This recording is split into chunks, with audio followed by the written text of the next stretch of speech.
Muy buenas tardes, ¿cómo están? Buenas tardes, profesora. ¿Bien y usted?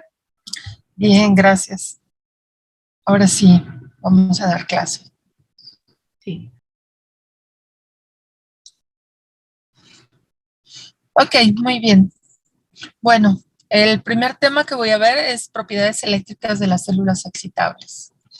Y específicamente lo que voy a ver es una introducción, una repetición de lo que es la estructura de la membrana, que ya vieron en sus cursos de fisiología, qué son los tejidos excitables, qué es el potencial de reposo, cómo obtenemos una ecuación muy importante para electroquímica, que es la ecuación de Nernst, en conjunto con la ecuación de Goldman, Hodgkin y Katz.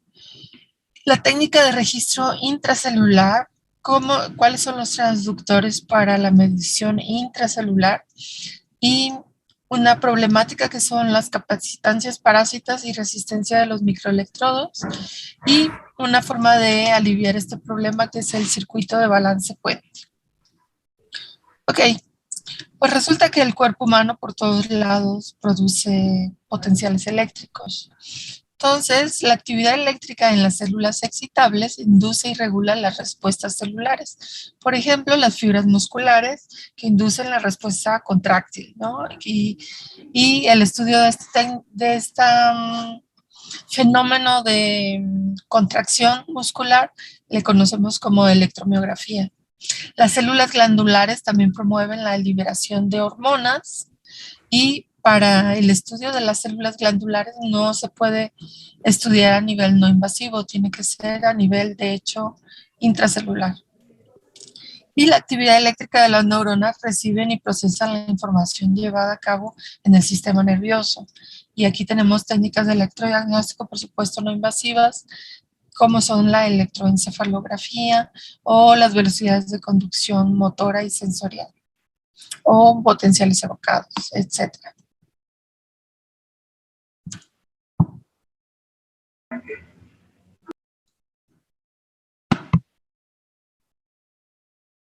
Entonces, el principio de este potencial bioeléctrico, pues lo remontamos hasta a nivel celular, ¿no? Entonces, lo que tenemos en la célula es, bueno, específicamente la estructura de la membrana está compuesta por una bicapa lipídica que impide el paso de sustancias, átomos o moléculas que presentan una carga eléctrica neta, como es el caso de los iones, ¿sí? Y por otro lado, para ese paso de iones tenemos las proteínas. Son acarreadores o transportadores de glucosa, aminoácidos, iones de sodio, iones de potasio, etcétera. Y tenemos los canales iónicos que permiten el paso de átomos con carga, como el sodio, el potasio, el calcio, el cloro y los protones. ¿Ok? Entonces tenemos una capa que impide el paso de estos iones, pero para eso tenemos proteínas especializadas que nos permiten el paso de estos iones importantísimos en la generación de los potenciales bioeléctricos, principalmente hablando del sodio, el potasio y el calcio.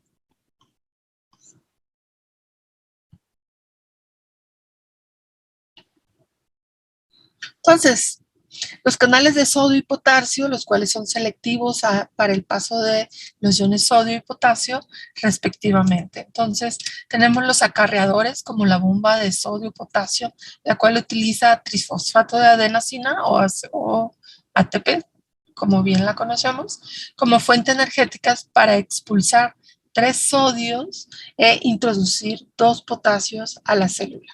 Entonces, aquí tenemos digamos, un dibujo que ejemplifica la estructura de la membrana, donde tenemos la doble capa de lípidos. Acá tenemos el medio extracelular, acá el medio intracelular. Tenemos este diagrama que indica las proteínas que van a actuar como canales, en este caso de sodio, que van a permitir la entrada de sodio, o tenemos proteínas específicas para los canales de potasio que van a permitir la salida de potasio. Y estos acarreadores que necesitan ATP o fuente energética para restituir potasio al interior celular y restituir el sodio en el exterior celular. ¿Ok? Entonces, las células pueden dividirse desde el punto de vista eléctrico como excitables y como no excitables. Absolutamente todas las células del cuerpo humano exhiben un potencial de membrana, esto es un potencial eléctrico, ¿sí? Un voltaje de, en el caso que estén en reposo, de aproximadamente menos 90 milivoltios. Es una cantidad importante de voltaje que exhibe una única célula. Entonces, al potencial de membrana que exhiben las células excitables cuando no generan actividad eléctrica, se le conoce como potencial de reposo. ¿Ok?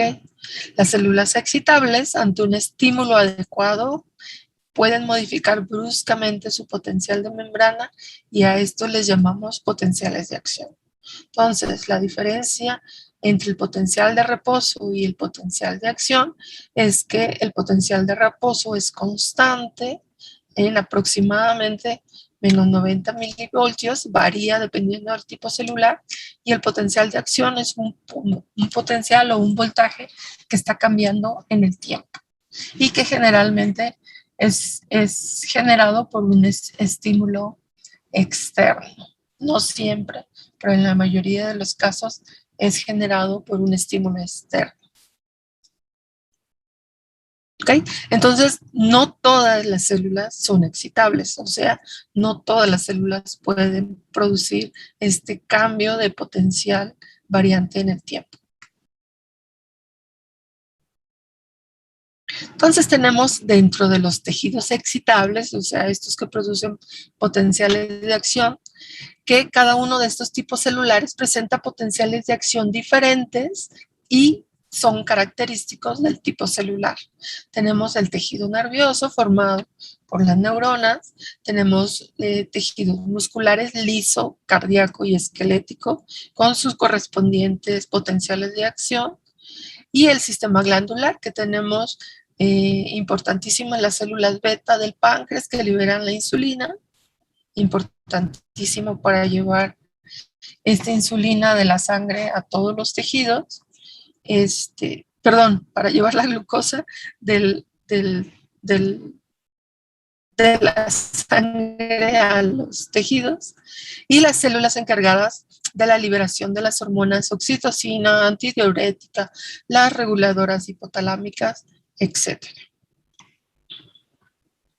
Entonces, existen poblaciones de canales para el paso de iones positivos o cationes y poblaciones para el paso de iones de carga negativa o anions, que lo podemos ver para un tipo de celular de tipo esférico, como podemos hacerle como un zoom a este pedazo de la membrana y donde podemos ver este paso o estas proteínas destinadas únicamente al paso de iones con carga positiva y canales destinados al paso de iones con carga negativa. Entonces, en cuanto al potencial de reposo, este es ocasionado por la permeabilidad selectiva a los iones de potasio. Los canales de potasio, conocidos como del rectificador entrante, presentan la propiedad de encontrarse en estado abierto a potenciales de membrana del reposo.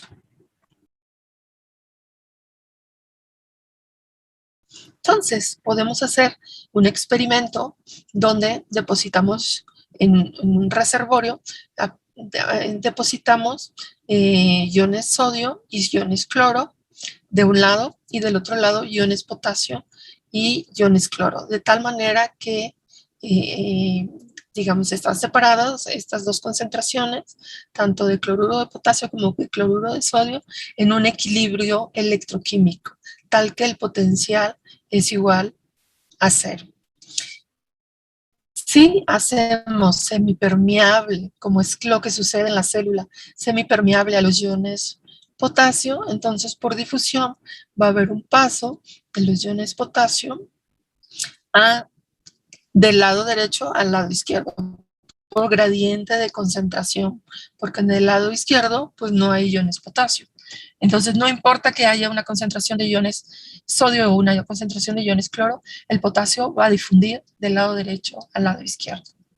Y esta reacción terminaría, digamos, cuando se equilibraran las concentraciones del ion potasio.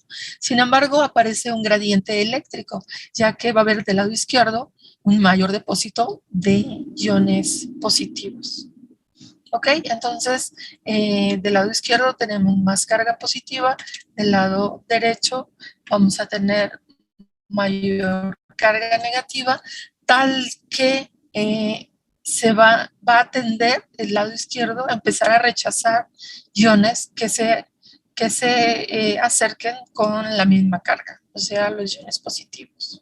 Entonces, a ese gradiente de difusión se le opone un gradiente eléctrico, de tal manera que ambas fuerzas se equilibran y entonces dan por terminado un desbalance de cargas, de concentraciones, que van a producir un potencial eléctrico.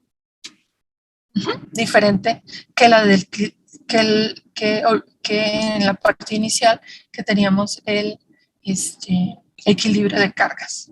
¿Sí? Finalmente tenemos un desequilibrio de cargas eléctricas y que esto es lo que sucede exactamente en la célula, que tenemos una membrana semipermeable a los iones potasio y que este equilibrio de fuerzas eléctricas con gradiente de difusión, conocido como equilibrio electroquímico, va a producir esos famosos menos 90 milivoltios o algo parecido a eso, dependiendo del tipo celular.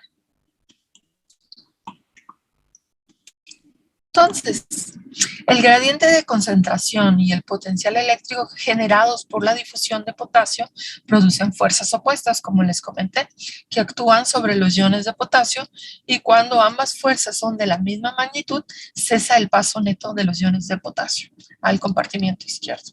En términos del trabajo que realizan dichas fuerzas sobre los iones de potasio, entonces tenemos que el W denotando trabajo por concentración, la C de concentración, se iguala al trabajo ejercido por un gradiente eléctrico. ¿Ok? Y de aquí surge la famosa ecuación de Nernst, que nos va a permitir estimar o calcular en cuánto se equilibrará esas diferencias de concentraciones cuando están separadas por una membrana semipermeable a ese ion, ¿sí? Entonces, por definición, definimos que el trabajo,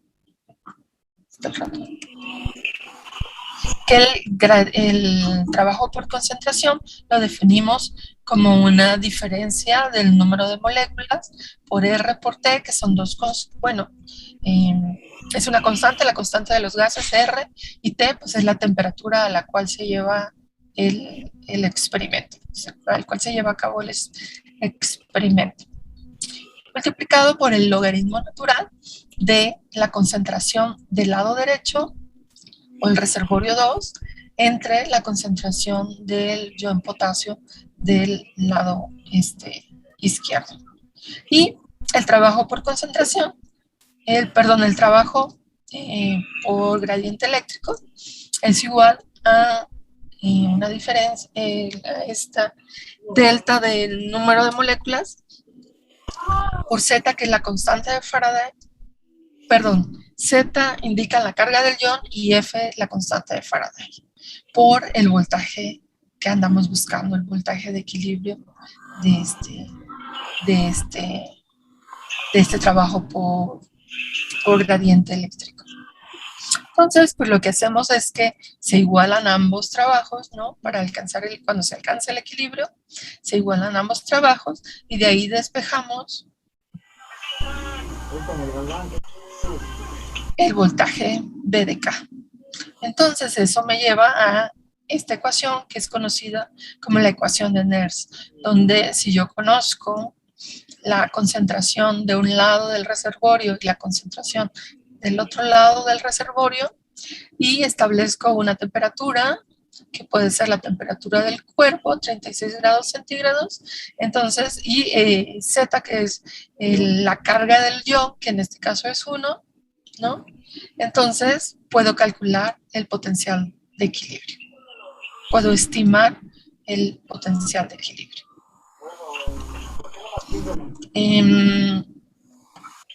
Si cambiamos del logaritmo natural al logaritmo base 10 y calculamos a 37 grados centígrados, entonces obtenemos esta constante que son 62 milivoltios logaritmo base 10 de esta diferencia, o esta razón más bien, de concentraciones del medio donde estamos realizando el experimento o de la célula a la cual queremos calcularle su potencial de equilibrio. ¿Ok? Entonces, si lo comparamos, ya no estamos con los reservorios, sino estamos con la célula, la O es del medio extracelular y la I es el medio intracelular. Se conocen los valores de concentración que tenemos en el interior y en el exterior celular. En el exterior tenemos 5 milimoles de concentración y en el interior tenemos 140 milimoles, de tal manera que evaluamos la ecuación y eso me da aproximadamente menos 89.7 milivoltios, ¿no? Que es aproximadamente el potencial de reposo de las células nerviosas. Entonces tenemos BDR, que es el potencial de reposo, que es muy parecido al potencial de equilibrio. ¿Alguna pregunta hasta aquí?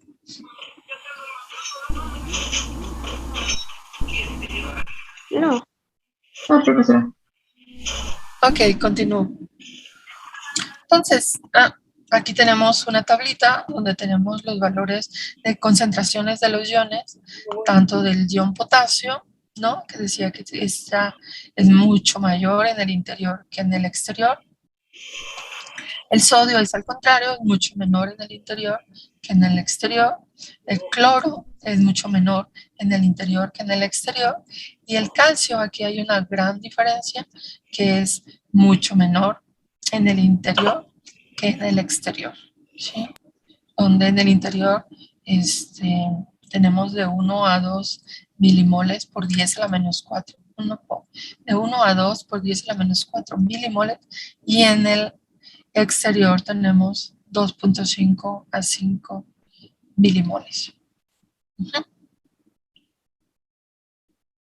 Al igual que el sodio, que son con mayor concentración en el exterior.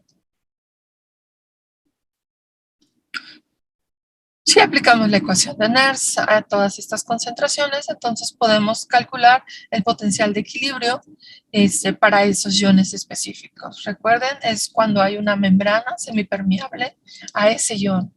¿De acuerdo? Entonces, si podemos reproducir el experimento con una membrana semipermeable al sodio, entonces vamos a encontrar un potencial de equilibrio de 61.1 milivoltios positivos. ¿Sí? Para el cloro, de menos 89 milivoltios, muy parecido al potasio, y para el calcio, positivos de 136 milivoltios. ¿Ok? Como esto es un aproximado, es una ecuación, una aproximada, que va a tratar de predecir el comportamiento del potencial de reposo en una célula a partir de lo que se conoce sobre los experimentos electroquímicos. Entonces, lo que hacemos es que en condiciones reales de medición de una célula, pues van a estar interviniendo en la medición del potencial de reposo, el potencial de potasio, en menor medida el potencial de sodio y en menor medida el potencial de cloro. Entonces, lo que tenemos son entre corchetes las concentraciones de estos iones y P indicando la permeabilidad al ion. Una permeabilidad que tomó un valor entre 0 y 1. Y de esta forma, esta ecuación se llama la ecuación de Goldman-Oshkin y Katz, esta ecuación predice de mejor manera, realiza una mejor precisión para calcular el potencial de reposo en base a los valores que se conocen de concentraciones de los iones potasio, sodio y cloro.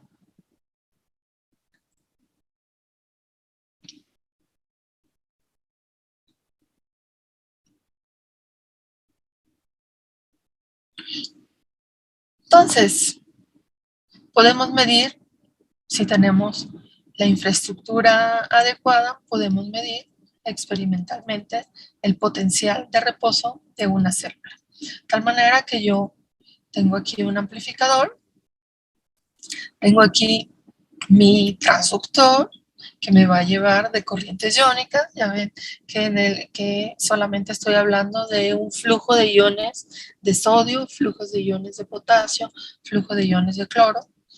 Entonces, eso me va a llevar, necesito el transductor que me va a llevar de esas corrientes iónicas a corrientes eléctricas, que son las que corren a través de un cable de cobre, que es el que me realiza la comunicación de las corrientes electrónicas en los amplificadores, ¿no? En los amplificadores bioeléctricos. Entonces, utilizo como referencia eléctrica, estoy midiendo potencial, es muy importante la referencia eléctrica, entonces estoy midiendo el interior celular con respecto al exterior celular, ¿no? Donde pongo mi referencia. Y entonces, al momento de insertar esta punta que se conoce como microelectrodo, micro porque la punta es muy, muy pequeña para insertar la punta a la célula sin generar daño. Y entonces, pues de 0 volts, al momento de la inserción, pues ese pasa a ser aproximadamente menos 90 milivoltios, ¿sí? A un potencial de reposo, que repito, es un potencial de reposo que va a permanecer constante para todos los tipos celulares. En el caso de que yo inyectara una corriente, si es una célula excitable, entonces generaría aquí un cambio en este potencial constante.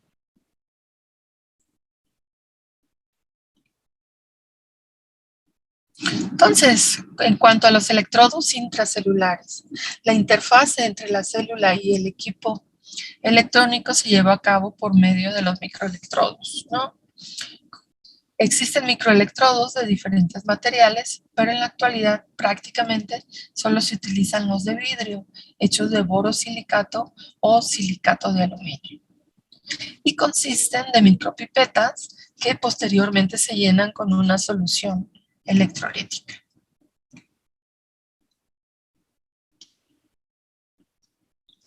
La fabricación de estas micropipetas, que es muy importante para todos los electrofisiólogos, porque aquí generamos una diferencia entre lo que, digamos, lo que se estudia a nivel de ingeniería biomédica, que es principalmente medición de potenciales bioeléctricos a nivel no invasivo. ¿Por qué? Pues porque tenemos que ver con la tecnología que está involucrada en las técnicas de electrodiagnóstico tipo SG, EG, etcétera. Y los que se dedican, los biofísicos y los electrofisiólogos, que se dedican a hacer mediciones intracelulares, ¿sí? Entonces, estos electrofisiólogos o biofísicos tienen que generar sus propias transductores o micropipetas. Entonces, necesitan de un estirador o conocido como puller, que es un instrumento que aplica una tensión por los extremos a un capilar de vidrio, ¿no? Y en la parte central de este se aplica calor. Entonces, se va estirando el capilar hasta que se obtiene una punta adecuada según el interés y según el tamaño de la célula del cual se quiere obtener el valor de voltaje. La acción simultánea entonces de la tensión y el calor parte en dos al capilar en la porción central, creando dos micropipetas de punta muy fina. La solución electrolítica que comúnmente se utiliza para llenar los microelectrodos es cloruro de potasio, KCl, a una concentración de 3 molar.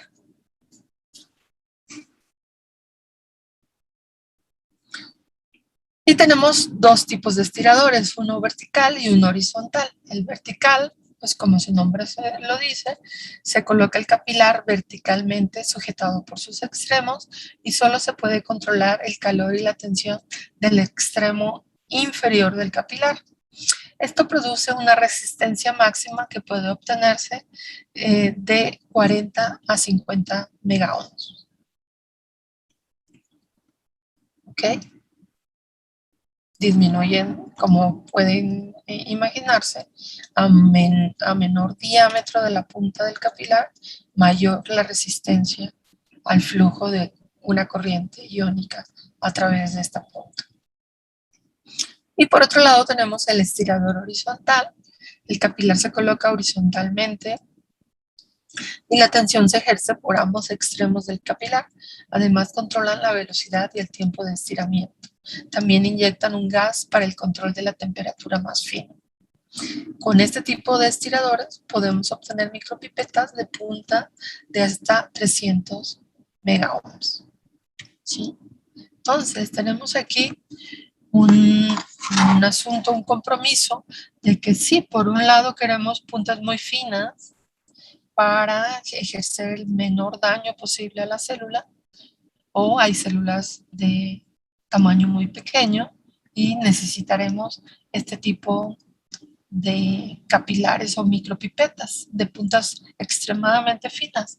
Pero esto me va a producir una resistencia mucho mayor al flujo de iones, dificultando la medición. ¿Ok? ¿Vamos bien? Sí.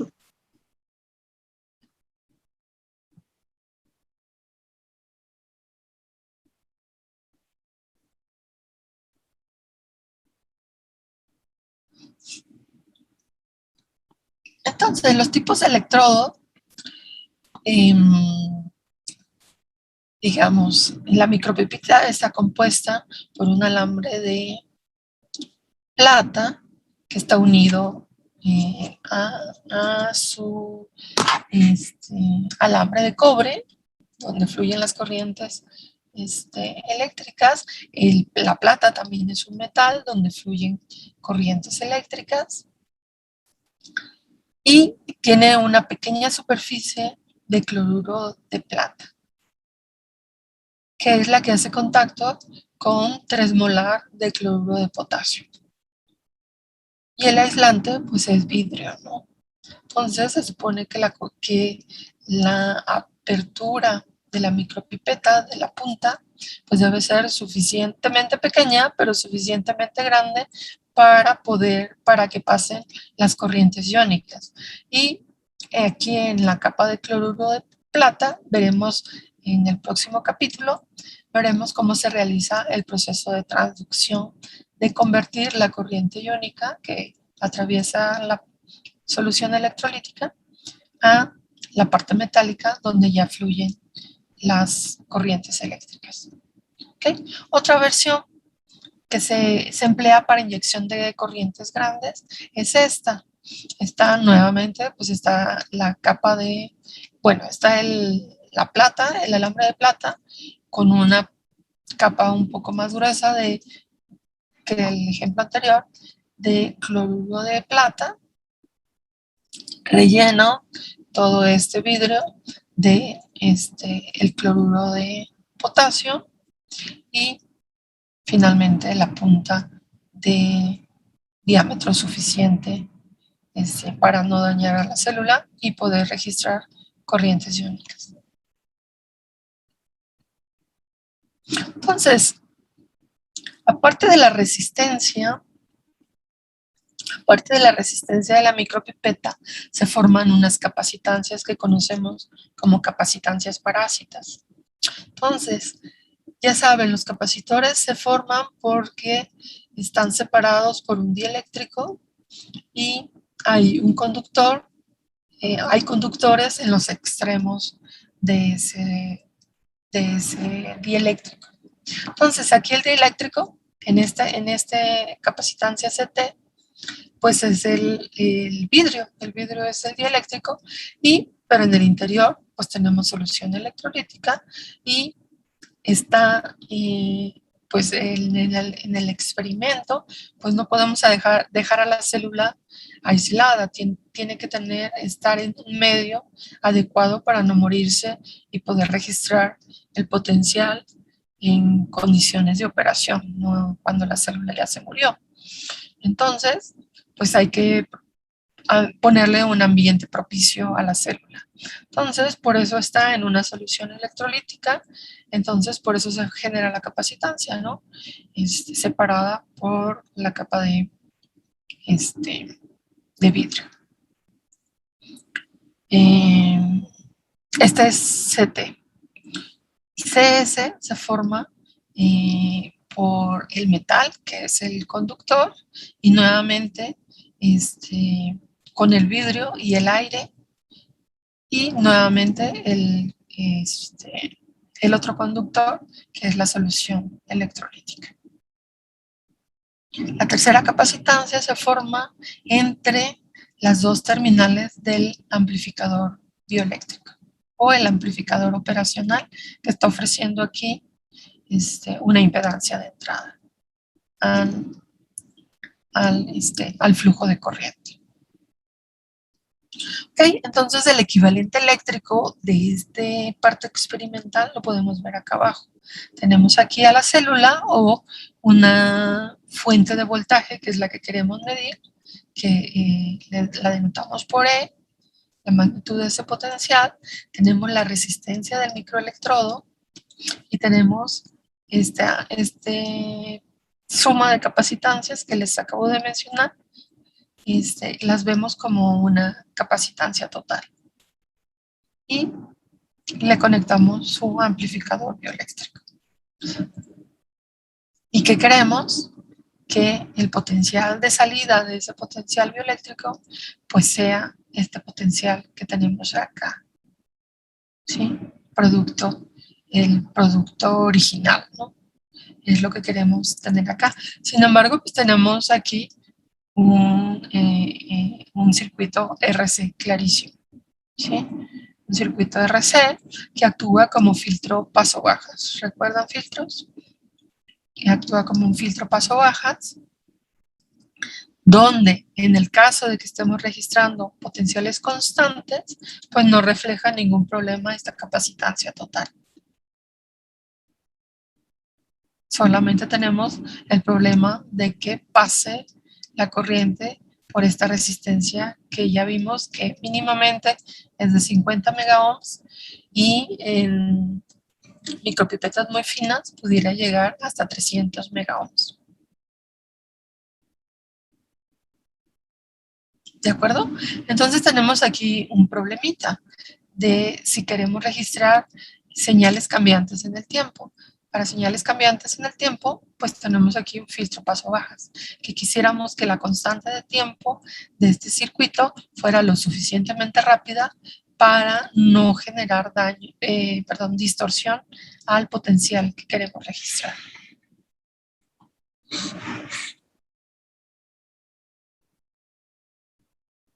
¿Vamos bien? Sí. Sí. Sí. Ok, continúo, gracias.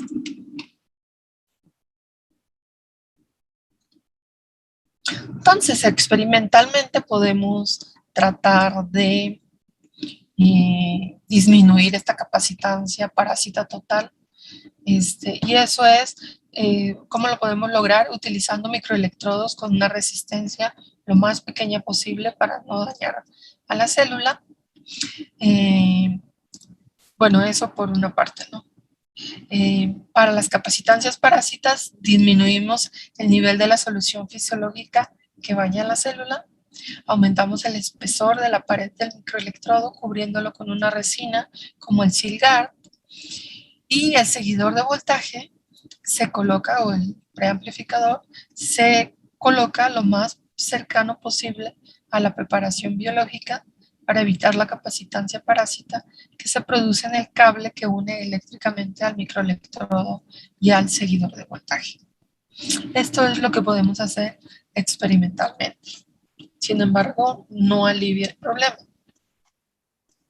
Entonces se propone un circuito de retroalimentación negativa conocido como capacitancia negativa, que lo que hace es generar una retroalimentación negativa que compense este flujo de corriente que fluye a través de la capacitancia parásita, denotada por CTOT, o capacitancia total.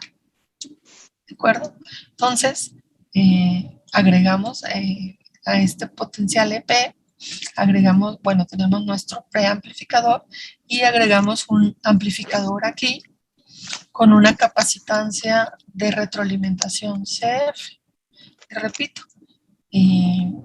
aquí hay una corriente que se filtra y aquí hay una corriente que compensa esa corriente que se filtró en CT. ¿Sí? Por eso se llama un circuito de retroalimentación conocido como capacitancia negativa. Tenemos que la corriente ICF, la corriente que fluye a través de este capacitor, recuerdan relaciones corriente-voltaje a través de un capacitor, es la capacitancia por la derivada del voltaje en el tiempo. Entonces aquí tenemos una diferencia de potencial, que es el potencial que tenemos aquí, que es amplificado, con respecto a este otro punto, que es el no amplificado, ¿sí? Entonces, esa es nuestra corriente ICF. Y nuestra corriente IC total, pues es la capacitancia total por la diferencia del voltaje en el nodo, que es EP, con respecto al tiempo. Y entonces, lo que se hace experimentalmente y se justifica matemáticamente, pues es que igualamos las dos corrientes, la de retroalimentación y la del capacitor total, y entonces nos queda esta ecuación, ¿no? Donde pues vamos a lograr la capacitancia total a partir de moverle a la amplificación, proponer un capacitor CF y variar la amplificación o la ganancia de este amplificador que tenemos aquí. Y eso se hace experimentalmente. Y en este punto obtenemos E, que se supone que es el voltaje más fiel que podemos obtener de la célula.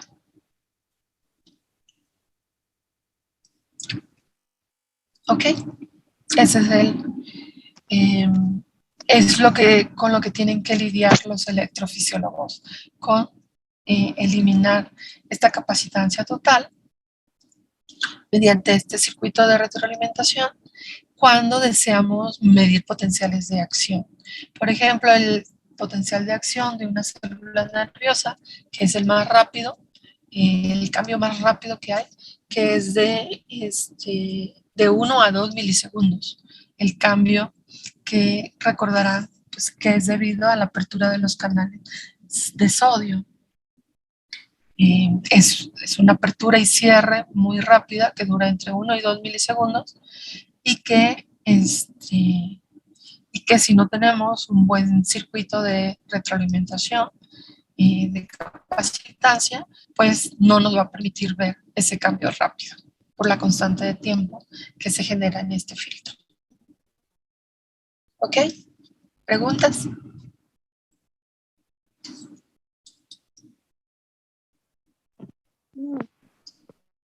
No, profesora. Ok, continúo.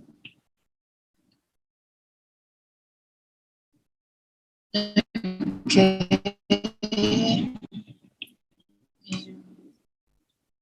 Una de las ventajas de la técnica de registro intracelular es la posibilidad de inyectar corriente a la célula para modificar su potencial de membrana. Se utiliza con el riesgo de generar daño a la célula al tener dos micropipetas ahí insertadas, una para aplicación de corriente y otra para medición del potencial. Pero esa es una de las formas, ¿sí? Si tienen una célula suficientemente grande. La otra es que la corriente se inyecta por el mismo microelectrodo que mide el potencial de membrana. Este es el más empleado. Entonces, sobre la misma micropipeta, que aquí tenemos el circuito equivalente eléctrico, y producimos un pulsito para estimular a la célula y ver si es una célula excitable, genere un potencial de acción. ¿Ok? Entonces, sobre el mismo circuito estamos inyectando esta corriente de aquí. Que pretendemos que fluya hacia la izquierda, no hacia la derecha, poniendo este preamplificador con muy alta impedancia de entrada para que la corriente no fluya para el lado derecho, sino para el izquierdo. ¿Sí?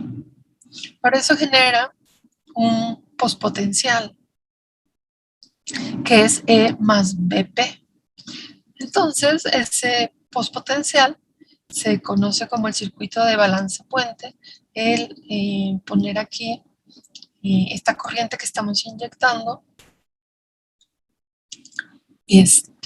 balancearla con esta resistencia variable y restarla mediante otro amplificador, un amplificador diferencial.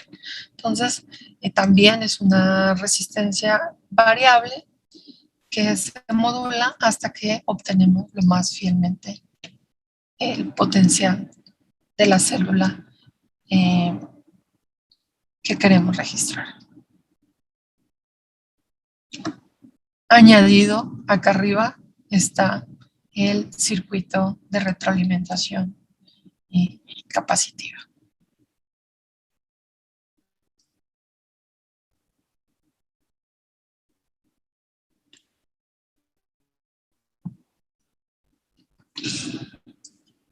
Y eso es todo por hoy. Como ven, un panorama de lo que es la electrofisiología. Que en el caso de ustedes querer tomar esa área de concentración, ahí está el profesor Rafael Godínez, que es electrofisiólogo, que es uno de los coautores del libro, del libro de texto Electrofisiología Humana, y pudieran ustedes especializarse, digamos, en electrofisiología, si les interesa, y podrían acercarse a él. ¿Algún comentario?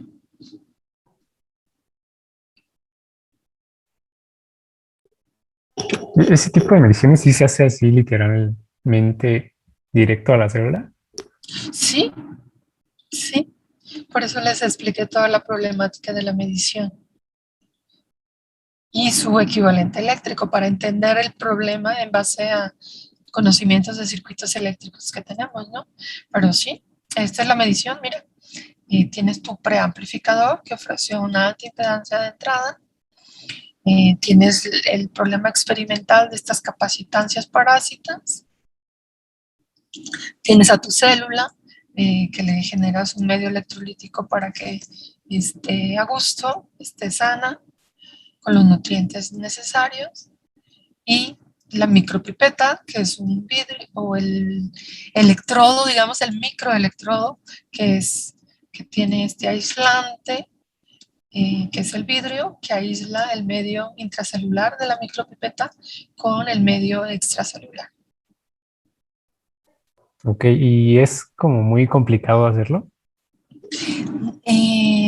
Sí se necesita como experiencia, pero hay unos micromanipuladores que le llaman, que poquito a poquito a nivel micrométrico va insertando la micropipeta a la célula y lo estás observando mediante un microscopio. Ok. Es que sí, suena interesante. Sí, puedes acercarte con el profesor Rafael Godínez, es muy accesible, si deseas ver el experimento en vivo. Ok, gracias. Sí, de nada. Profesora, ¿estas micropipetas son las mismas que se utilizan en los laboratorios de los hospitales? Sí, son, bueno, en el sentido de los que son capilares, ¿no? Ajá. Son capilares son capilares que se calientan y estiras hasta que obtienes el diámetro que quieras, ¿no? Ah, gracias.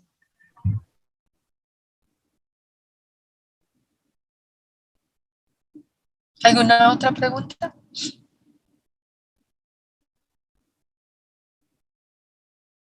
Profesora, yo tengo una pregunta. Sí. Estos circuitos que son para contrarrestar las capacitantes parásitas, ¿ya Sí. vienen integrados en esas micropipetas o hay que implementarlos aparte? No, hay que implementarlos aparte. Ah, ya. Gracias, profesor. Sí, de nada.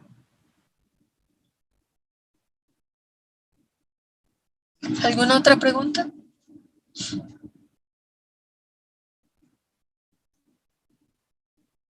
Ok, pues entonces esa es la clase de hoy. Nos vemos mañana, no hay clase, ¿verdad? Nos vemos el jueves. Sí, profesora. Ok, que tengan buena tarde. Hasta Igualmente, el jueves. Gracias, buena tarde. Gracias, profe. Hasta luego. Gracias, profesora. Gracias.